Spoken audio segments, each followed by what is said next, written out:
श्री स्वामी समर्थ. तर सकाळ सकाळी बघा इथं माझी देवपूजा झाली. देवपूजा केली की घर कसं प्रसन्न होतं. त्याच्यानंतर ना शंभू पण लगेच उठला होता. माझ्या मागे शंभूला उठायचं असतं. माझे फक्त एक किंवा दोनच कामं होतात की शंभू माझ्या मागे उठला की त्याला लगेच बाहेर जायचं असतं. थंडी असो काही असो काही बाहेर बाहेर करत असतो. त्याच्यानंतर ना तो तिथे खेळूपर्यंत मी इकडे त्याच्यासाठी नाश्ता बनवला. नाश्त्यासाठी मी त्याला बनवला होता आज वाटाण्याचा डोसा.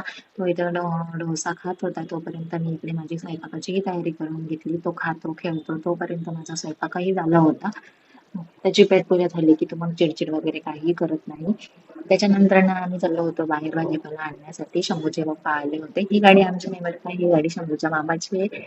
तर आम्ही असं चालून मारून घेऊन जात असतो. त्याच्यानंतर ना तिकडून आल्यानंतर ना मी भाजीपाला वगैरे निवडून ठेवला.